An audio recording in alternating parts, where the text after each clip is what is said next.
Pessoal, essa é uma atualização bem objetiva, principalmente para você que faz a nossa jornada do ACLS aqui na SimSave. Então, o que vocês têm que entender?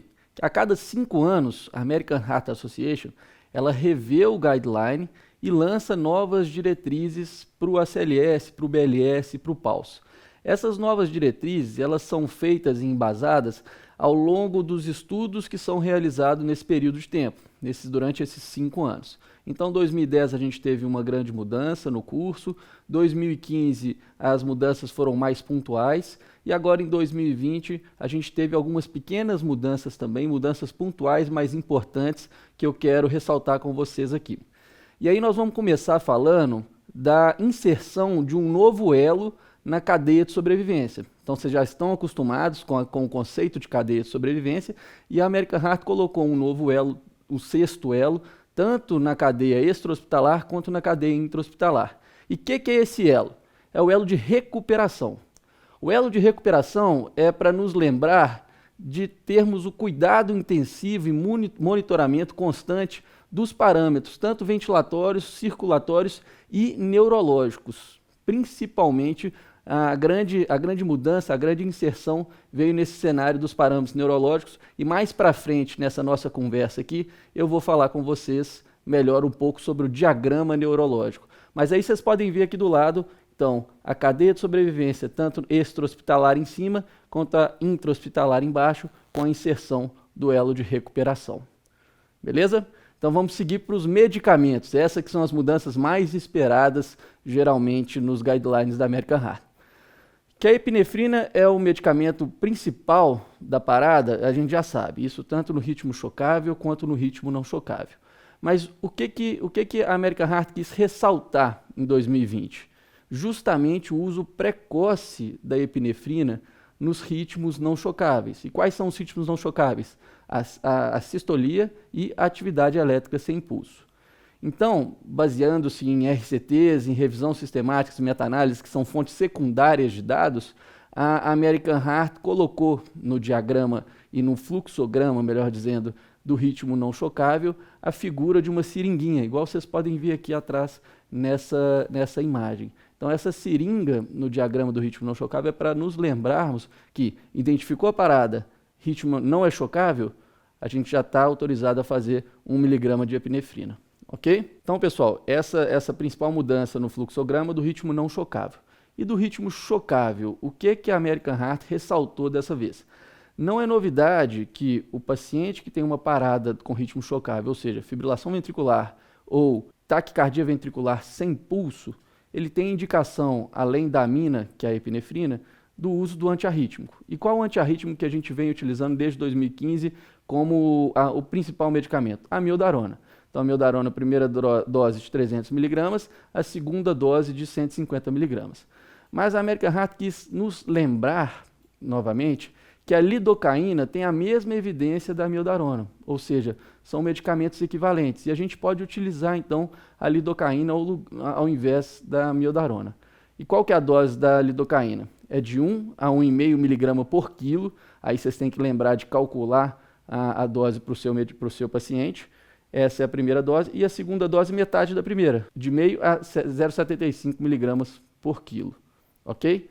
E no ritmo chocável, houve alguma grande mudança? Não, na verdade não. O que a American Heart quis nos relembrar? Que a lidocaína é um medicamento equivalente à amiodarona. E na bradicardia, houve alguma grande mudança? Sim, na verdade, houve uma mudança da dose da atropina, que é um medicamento mesmo de primeira linha para o tratamento da bradicardia. E qual que é a dose que a gente vai utilizar a partir do protocolo de 2020? 1 mg de atropina a cada 3 a 5 minutos, totalizando 3 mg em dose máxima. Ou seja, o que houve de mudança? É o dobro da dose, né?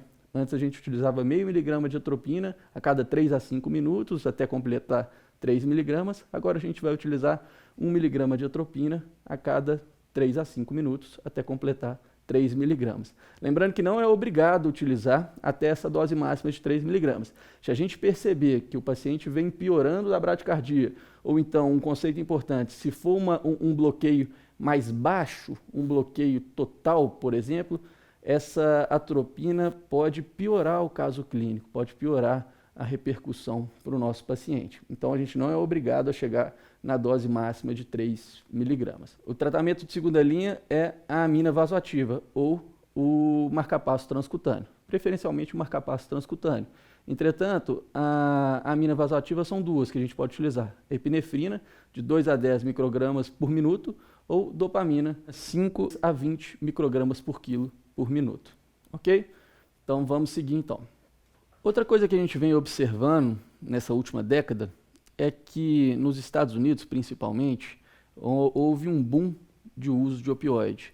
E, consequentemente, várias publicações em New England Journal, Lancet, JAMA, vêm ressaltando essa importância do controle do uso do opioide a nível domiciliar, principalmente. E o que isso gera? Naturalmente, o abuso do opioide pode levar a uma parada cardiorrespiratória. Então, a American Heart, para reforçar um conceito que ela havia introduzido em 2015, ela criou algoritmos específicos para o leigo e para o profissional de saúde, pensando em paradas que possivelmente foram resultantes do abuso de opioide. Então, vale a pena vocês conferirem esses algoritmos. Aqui tem para vocês, à minha direita, o algoritmo para o leigo, à minha esquerda, o algoritmo para o profissional de saúde, ambos voltados para a causa com o abuso do opioide. Ok? Então, vamos seguir. Além da parada cardiorrespiratória, cada vez mais a American Heart ressalta, e a gente coloca nos nossos cursos, a ACLS, PAUS, BLS, o cuidado pós-parada. O cuidado pós-parada ele é fundamental porque o paciente que teve uma parada cardiorrespiratória, ele está mais sujeito a ter um novo evento nos próximos minutos do retorno da circulação espontânea. Então, por isso é fundamental a gente ficar ligado em quê? Parâmetros ventilatórios e parâmetros hemodinâmicos. Então, a gente tem que garantir o posicionamento do tubo endotraqueal, garantir, então, que não haja uma hiperóxia ou uma hipóxia. Então, a saturação periférica de oxigênio que a gente recomenda é entre 92% e 98%.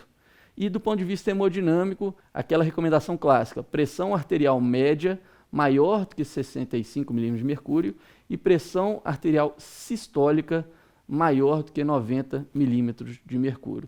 Lembrando que a gente tem evidências hoje que nos dão segurança de garantir essa PAM maior que 65. Então, não tem a necessidade da PAM ser maior que 90, a pressão sistólica sim, mas a pressão arterial média maior que 65 já está satisfatório. Perfeito? Outro ponto fundamental do retorno de circulação espontânea é com relação ao status neurológico. Então, o que a American Heart fez nesse guideline de 2020? Ela criou esse diagrama que vocês podem ver aqui na tela. Esse é o diagrama da American Heart Association, que fique muito claro, informando sobre o prognóstico neurológico. E é interessante que coloca vários tipos de parâmetros diferentes, parâmetros de imagem, parâmetros de registro e parâmetros, inclusive, laboratoriais. Talvez a gente não tenha tanta disponibilidade disso aqui no Brasil, mas que nos ajudam a guiar e monitorar o estado neurológico do doente no pós-retorno da circulação espontânea. Ok? Então, voltando para o período durante a ressuscitação cardiopulmonar. A gente sabe que fazer uma compressão é muito desafiador.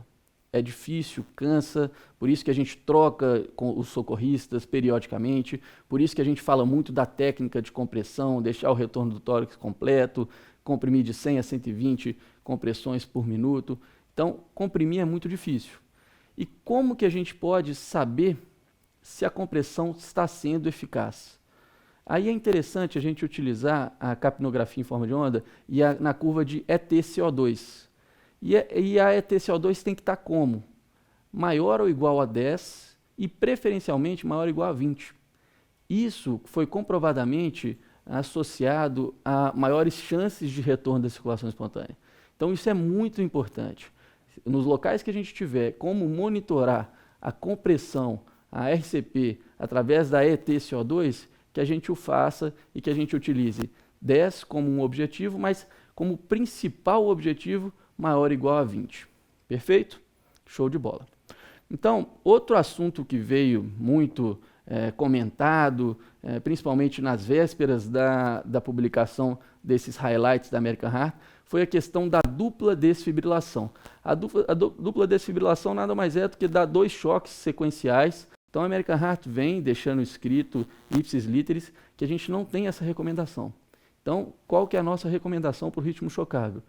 Desfibrilou o paciente, volta a comprimir. Uma desfibrilação. Desfibrilou o paciente, volta a comprimir. Eu só vou saber se esse choque foi eficaz ou não depois de 2 minutos de compressão, que aí é quando eu vou pedir para todo mundo se afastar, vou olhar o monitor e aí sim vou definir se esse paciente tem um ritmo organizado, vou checar pulso, se esse paciente tem uma linha reta, vou fazer a manobra da cagada, que é checar cabos, ganho e derivação, ou se esse paciente tem uma FV ou uma TV, provavelmente uma TV sem pulso, e eu vou ter que fazer uma outra desfibrilação. Então, dupla desfibrilação sequencial não está recomendado, ok? Outro ponto interessante que a American Heart destacou em 2020.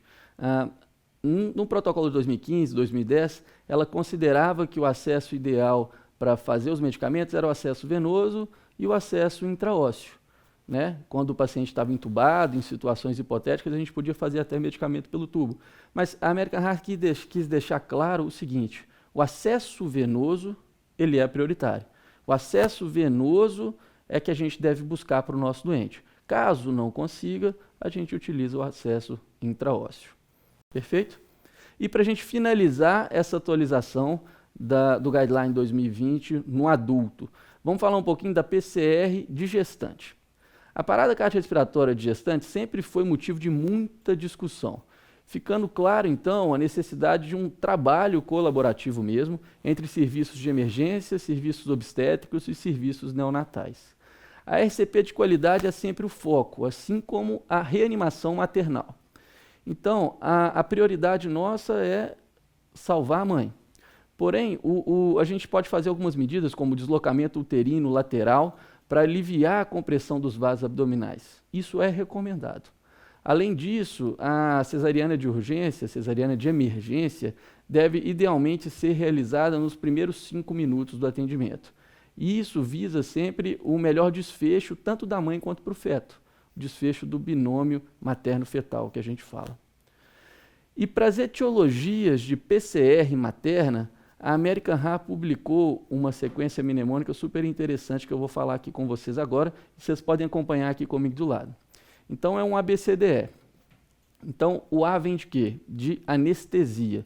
Diz respeito às possíveis complicações anestésicas, ok? O B vem de bleeding, traduzido em português como hemorragia, uma causa importante diretamente relacionada à hipovolemia e suas complicações. O C vem de cardiovascular, distúrbios cardiovasculares em geral, que a grávida pode ter também e que levam para a parada. O D vem de drugs, né? Drugs vem traduzido como medicamentos que possam ter contribuído para a gênese da parada. O E vem de embolia. A gente sabe que as gestantes apresentam modificações em praticamente todos os sistemas. E o maior risco de desenvolvimento trombótico e, consequentemente, de embolia vem destacado como uma causa importante de PCR e, consequentemente, de choque obstrutivo. Ok? A letra F vem de febre, para a gente sempre se lembrar dos contextos infecciosos sobrepostos que possam contribuir para a instabilidade hemodinâmica e, eventualmente, contribuir para uma parada cardiorrespiratória. E o G vem de gerais, ou seja, outras causas que podem gerar PCR independente do status de gestante ou não, ok? E a letra H de hipertensão. A gente sabe que os distúrbios pressóricos que podem eventualmente evoluir com instabilidade hemodinâmica são presentes na gestação. Então a gente tem que ficar muito ligado a essa história clínica evolutiva da grávida para a gente poder pensar e hipotetizar que talvez um distúrbio de pressão tenha gerado qualquer alteração no sistema cardiovascular e, consequentemente, contribuído para a parada da gestante. Pessoal, essa aulinha, na verdade, esse vídeo é um vídeo curto, um vídeo objetivo, justamente para a gente destacar os highlights da diretriz de 2020. A nossa tendência, a partir de 2021, é que a gente coloque em prática tudo isso que a gente conversou aqui agora, principalmente as doses dos medicamentos, principalmente essas causas de parada que a gente vem pensando.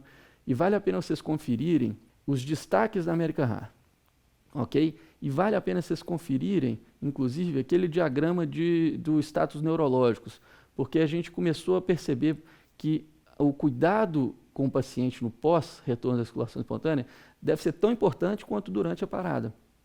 E depois que o paciente volta, algumas sequelas neurológicas contribuem para a piora de qualidade de vida. E qualidade de vida, quando a gente fala em medicina, é um desfecho robusto, é um desfecho clínico. Então a gente tem que ficar muito atento à qualidade de vida. Não só o paciente sobreviver, mas sobreviver com qualidade. Então vocês vão ver aí nesse diagrama, por exemplo, que coloca um monitoramento com o eletroencefalograma. Isso é importante porque o paciente pode ter alguma alteração hipóxica cerebral e pode evoluir para um status epilético não convulsivo, ou seja, ele está tendo convulsão, mas ele não tem a convulsão tônico-clônica generalizada. E se a gente identificar isso, a gente muda o prognóstico do paciente. A gente muda a qualidade de vida do doente. Então, fica essa mensagem para vocês. Ao longo das atualizações, nós vamos voltar aqui na SimSave, vamos falar com vocês, vamos mostrar para vocês o porquê das atualizações. E assim como a gente fez no ACLS, nós vamos fazer no PAUS. E sempre que necessário, a gente vai voltar e trazer para vocês as melhores informações possíveis e mais atualizadas. Nos encontramos aqui. Um abraço.